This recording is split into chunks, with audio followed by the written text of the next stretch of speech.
Breaking news, Nepali জ্বরে south Africa উড়ে যাওয়ার পথে কোনো মতে কামড়ায় ধরে বাইসে রয়েছে। অবিশ্বাস্য এক ম্যাচ হয়েছে সাউথ আফ্রিকার সাথে নেপাল। এই টি-20 বিশ্বকাপে বাংলাদেশ, আমাদের বাংলাদেশ যখন পারতেছে না, ভালো ভালো নর্মাল দলের সাথে বাংলাদেশ ঠকে যাইতেছে। নেপালের মতো ভ্যালু ছাড়া একটা দল, সেই দল সাউথ আফ্রিকার মতো শক্তিশালী দলকে নাকানি চুবানি খাওয়াইছে। মানে এমন পারফরমেন্স করছে যেন হাড্ডাহাড্ডি লড়াই, ওই যেমন ধরেন অস্ট্রেলিয়া, নিউজিল্যান্ড, সেরকম দল এরকম মনে হয়েছে নেপাল যখন খেলছে। মাত্র এক রানে সাউথ আফ্রিকা জিতছে। একেবারে অবিশ্বাস্য একটা ম্যাচ হয়েছে। সাউথ আফ্রিকা এক রানে এরকম অনেক ম্যাচই জিতছে, কিন্তু এখানে শুধুমাত্র নেপালের ব্যাটারের ভুলের কারণে নেপাল জিততে পারে নাই। নলিবারে আজকে এরকম একটা ব্রেকিং নিউজ হইতো যে নেপালি ঝড়ে উড়ে গেল সাউথ আফ্রিকা, অলরেডি উড়ে গেছে। সারা বিশ্বের যত ক্রিকেট প্রেমীরা আছে তাদের মন কিন্তু নেপাল জয় করে নিছে। দুর্দান্ত খেলছে। এক কথায় এই ম্যাচটা হয়তো অনেকেই দেখে নাই, কিন্তু এই ম্যাচের হাইলাইট দেখলি পরেই বোঝা যাবি যে কি খেলছে।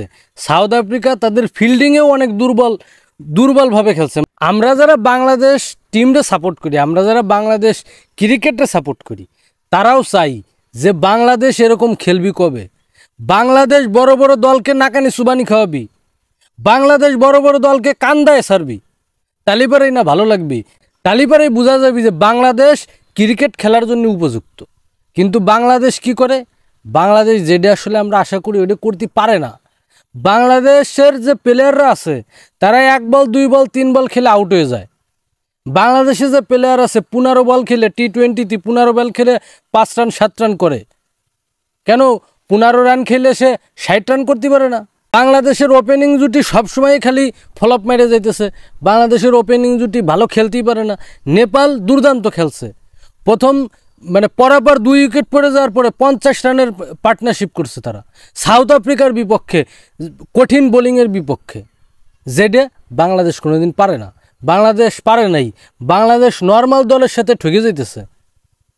কষ্টের জায়গা তো একটা আছেই। বিশ্বকাপে আম্পায়ারিং খুবই বাজে হইতেছে, এটাও একটা বিষয়। নেপাল আজকে ভালোভাবেই জিতে যেতে পারতো। শুধুমাত্র নেপালের প্লেয়ারদের অনভিজ্ঞতার কারণে হয়তো বা জিততে পারে নাই। নানা মানুষ নানান ধরনের কথা কইতেছে। যাই হোক, শেষ পর্যন্ত নেপালের জন্য শুভকামনা। সাথে আমাকে বাংলাদেশের কিন্তু খেলা আছে নেপালের সাথে। এই ম্যাচে কী হবে না আল্লাহ ভালো জানে।